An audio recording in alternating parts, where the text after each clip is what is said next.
નમસ્કાર દર્શક મિત્રો, પ્રજાસત્તાક પર્વની આપ સર્વને અનેક શુભકામના। આપણો ગણતંત્ર દિવસ આપણે રાષ્ટ્રભાવના સાથે ઉજવીએ છીએ, પરંતુ આપણે આપણા બંધારણને પણ સન્માન આપીએ, બંધારણના નિયમોનું પણ પાલન કરીએ, એવો આજે કંઈક સંકલ્પ લઈએ। સ્વાગત છે આજના સમાચારમાં। જોઈએ મુખ્ય સમાચાર। 77માં પ્રજાસત્તાક દિને સમગ્ર દેશ તિરંગાના રંગે રંગાયો। જૂનાગઢથી લઈ દિલ્હી સુધી આન બાન અને શાંતિ લહેરાયો તિરંગો। કેશોદ ખાતે જિલ્લા કક્ષાના ગણતંત્ર દિનની થઈ ઉજવણી।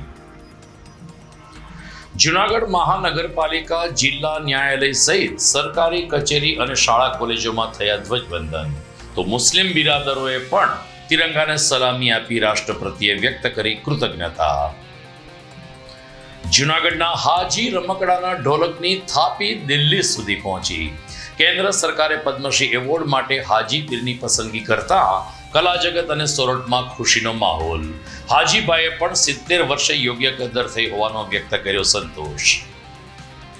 અને દરિયાઈ વેલની ઉલટી વેચી કરોડો રૂપિયાનું સ્વપ્ન લઈને આવેલ પાલીતાણા શખ્સને વિજાપુરના પાટિયા પાસેથી ઝડપી લેતી પોલીસ 1 કરોડ રૂપિયાનો મુદ્દામાલ કર્યો જપ્ત।